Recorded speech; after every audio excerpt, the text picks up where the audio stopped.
நமது கலாச்சாரம், நமது பண்பாடு எப்போதும் நம்முடன் நீடித்து இருக்கும். சப்ஸ்கிரைப் திலக்.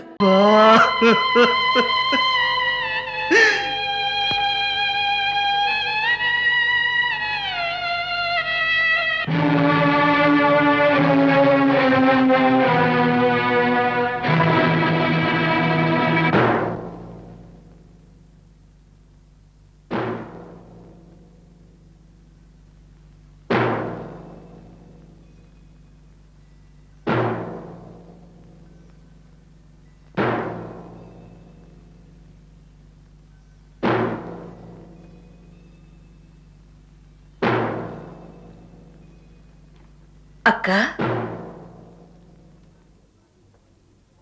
ஜபமாலையும் கையுமாக எப்பொழுதும் இப்படியே இருந்தால் வெளியுலகத்தின் நினைவே இல்லையா?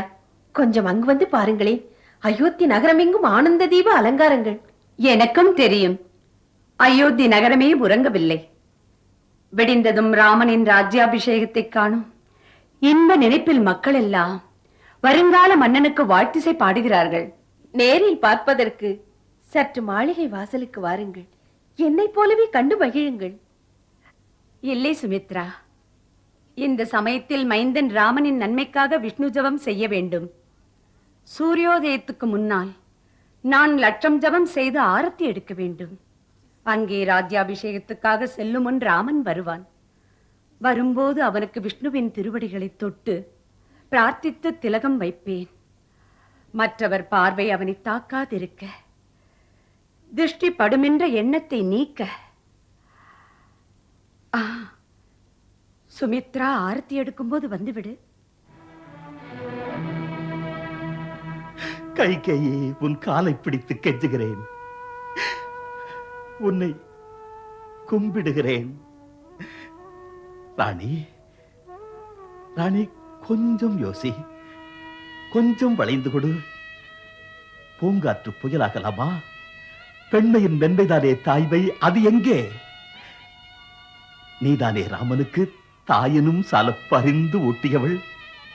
அந்த ராமனும் உன் மீதும் அவள் தாயின் மீதும் எந்த வேற்றுமையும் பாராட்டியதில்லை. தேவி, தேவி, இறுதியில் உலகமே உன்னை தூற்றுவதற்கு வாய்ப்பு தந்து விடாதே. மனைவி, உன்னிடத்தில் கையேந்துகிறேன். இந்த கொடிய வேட்கையை மனதிலிருந்து விலக்கி விடு. உன்னை மன்றாடுகிறேன், மனமிறங்கு என்று யாச்சிக்கிறேன். மீண்டும் நாடகம் ஆட வேண்டாம் மன்னவா.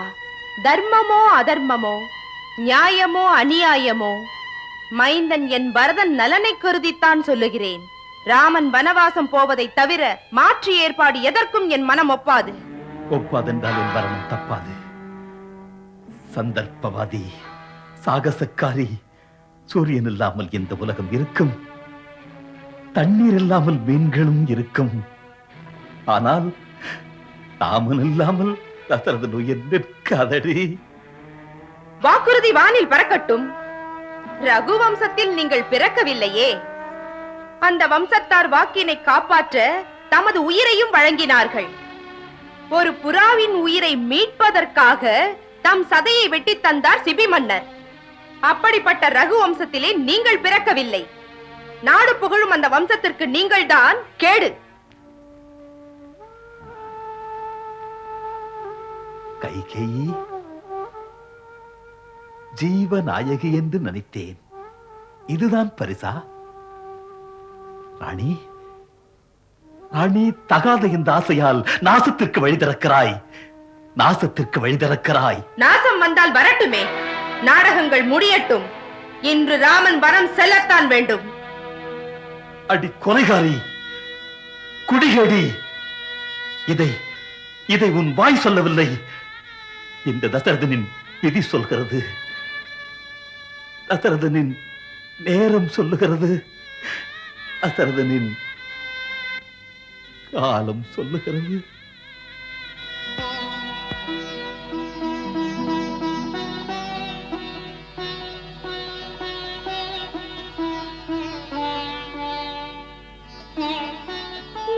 மறுபடியும் மயக்கம். அடி, சீக்கிரம் சீக்கிரம், பொழுது விடுவதற்கு முன்பாக ஒவ்வொரு வாசலிலும் தீபங்களை ஏற்றுங்கள். இந்த மாளிகை முழுதும் தீபத்தால் அலங்கரியுங்கள்.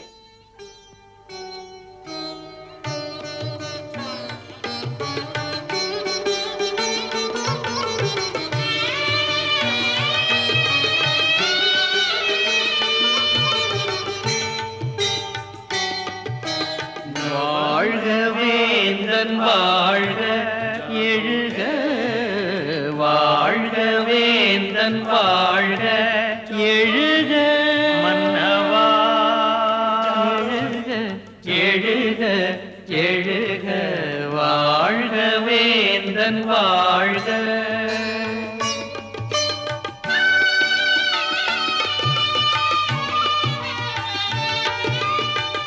வீணையின் நாதமும் குழல் தரும் கீதமும் மாளிகை முழுவதும் மந்திர ஒலிகளும் இனிய காலை நேரம் எழுக, வாழ்க வேந்தன் வாழ்க எழுக, போதும் போதும், நிறுத்துங்கள். எழுக எழுக, வாழ்க வேந்தன் வாழ்க, மன்னா நீ வாழ்க, மன்னா நீ வாழ்க.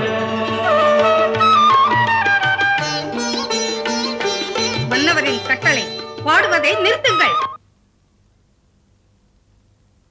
ராமா ராமா ராமா ராமா ராமா ராமா ராமா ராமா ராமா.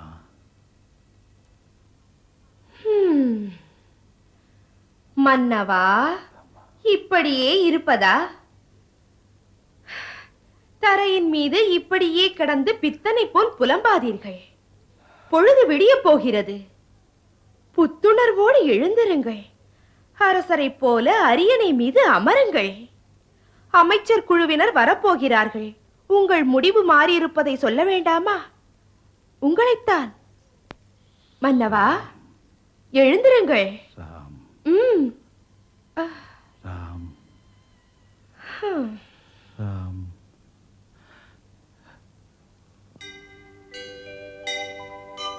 மங்கிய நதிகளின் தீர்த்தங்கள் நிறைந்த பொற்குடம் ஏந்தியே புனிதர்கள் வந்தனர்.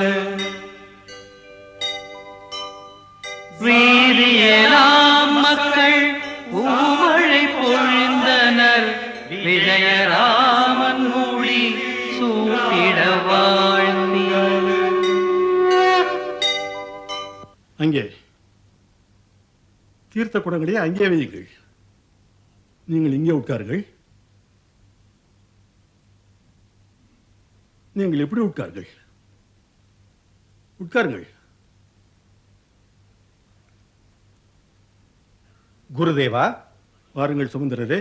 அபிஷேகத்திற்காக புனித தீர்த்தங்களும் வந்துவிட்டன.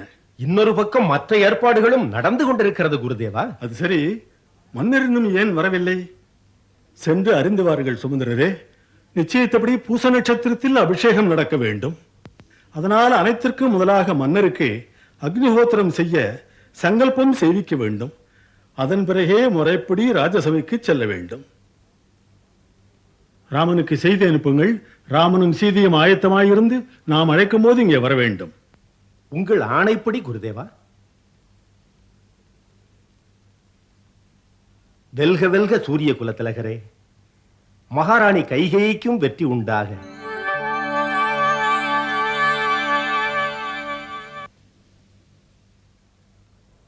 யுவராஜா ஸ்ரீராமனின் ராஜ்யாபிஷேகத்துக்கு முறையாக எல்லாம் நடக்கிறது. குலகுரு வசிஷ்டரும் மன்னருக்காக காத்திருக்கிறார். அருள் கூர்ந்து யாகசாலைக்கு வந்து தாம் சுபகாரியத்தை ஆரம்பித்து வையுங்கள்.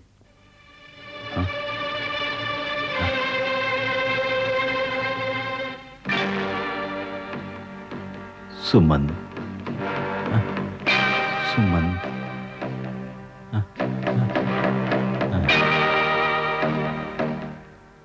என்ன மன்னவா இது? மகாதேவி, மன்னரின் இந்த நிலைக்கு காரணம்தான் என்ன? காரணம் அவரையே கேளுங்கள். இரவெல்லாம் ராமன் நினைவாகவே இருந்தார். தாம் கிருபை செய்து ராமனை அழைத்து வாருங்கள்.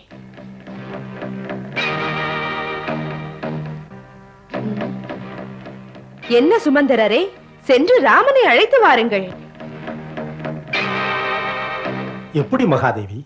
மன்னவரின் ஆணை இல்லாமல் மந்திரி என்ன செய்வது?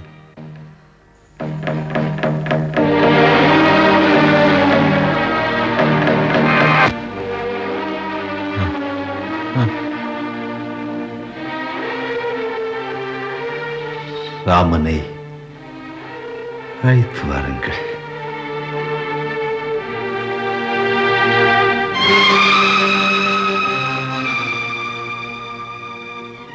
உங்கள் ஆணைப்படி.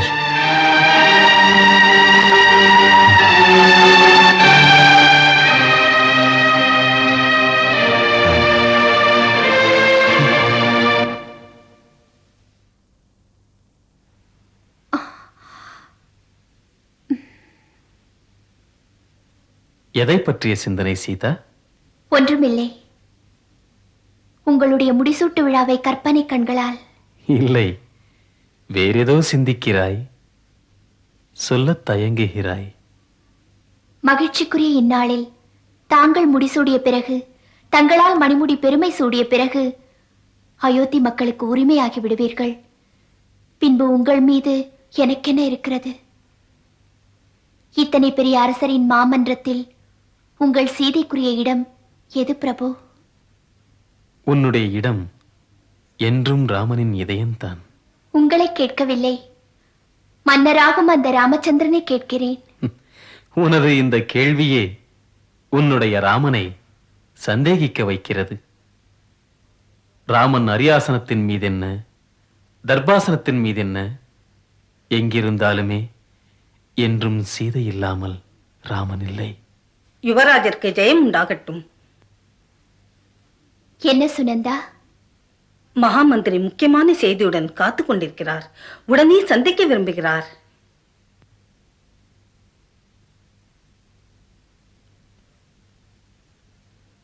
சென்று பார்க்கிறேன். நிச்சயம் ராஜ்யாபிஷேக சம்பந்தமாகத்தான் இருக்கும்.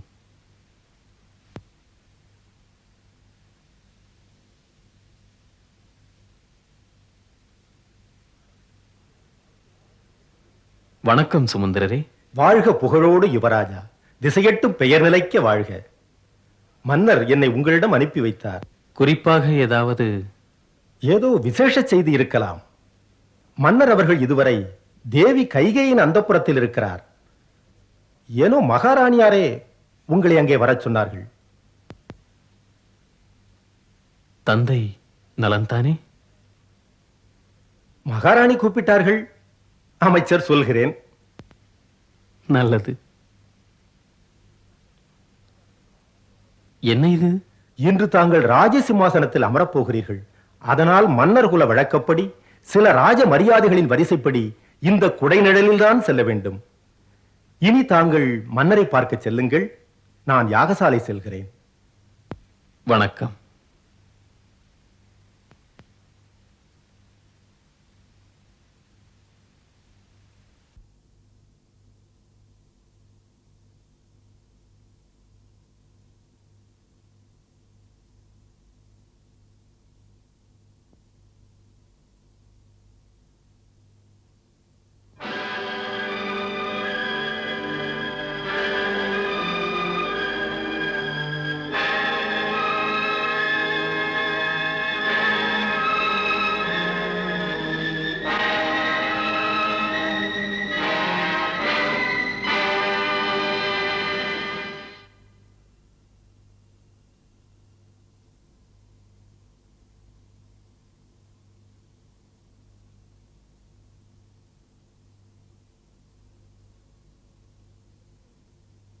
வெற்றியோடு இரு.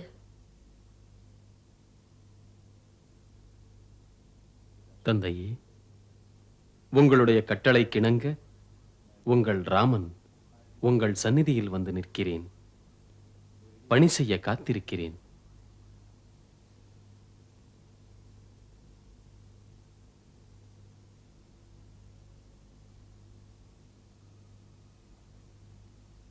அப்பாவுக்கு உடல்நிலை சரியில்லையா?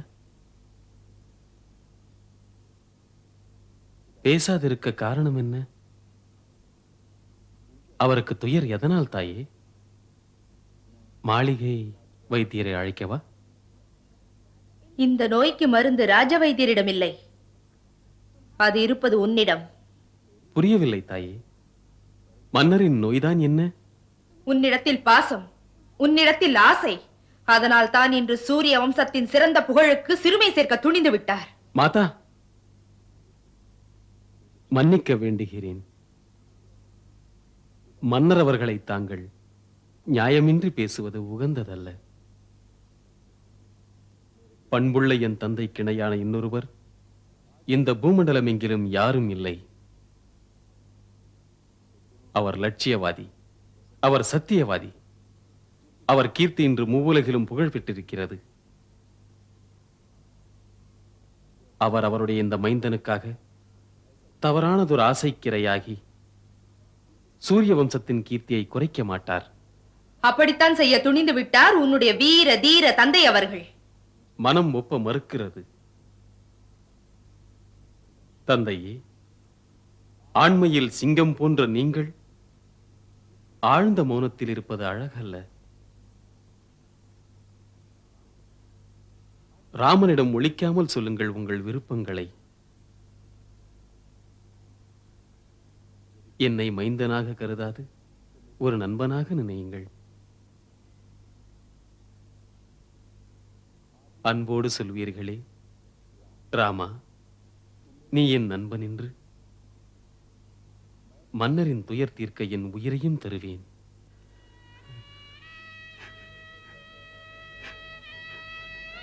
ராம்,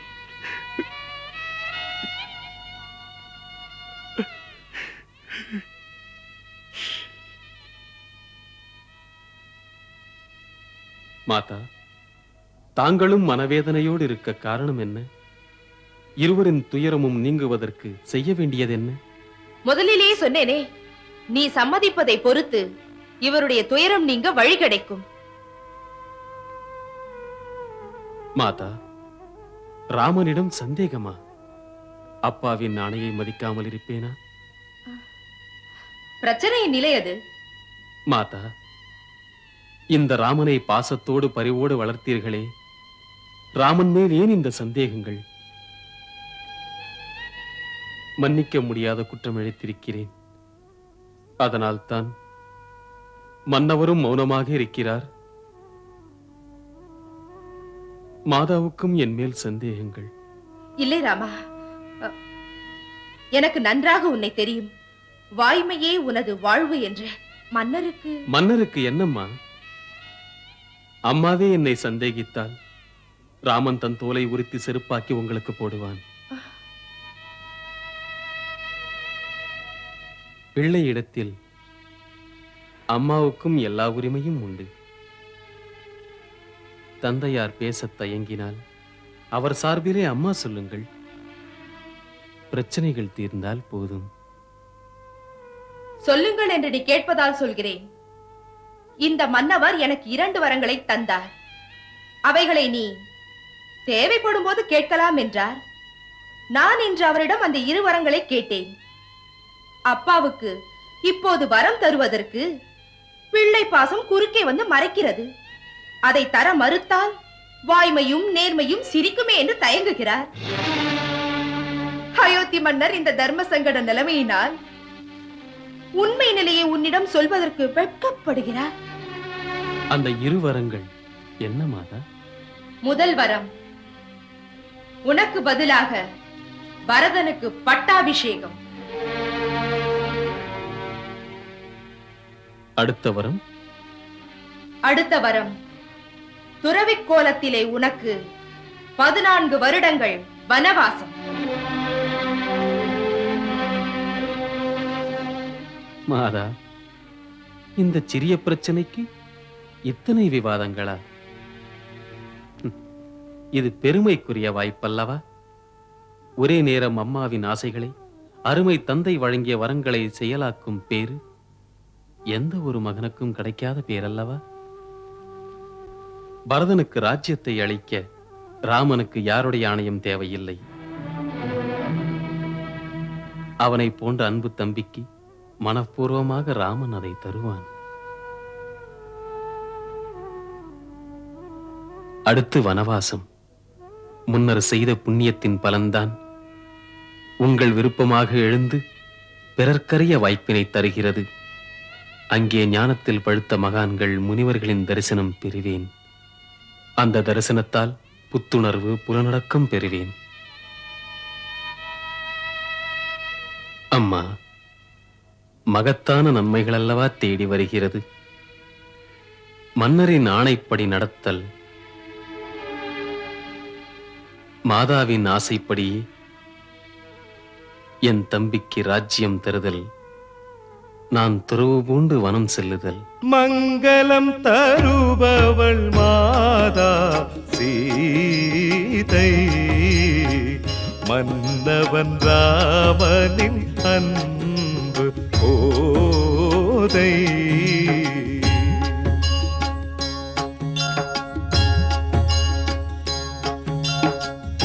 சீதாராமன் புனித கதை கேளீரே, மதுரம் மிகுந்த அனுபவம் பெற வாரீரே.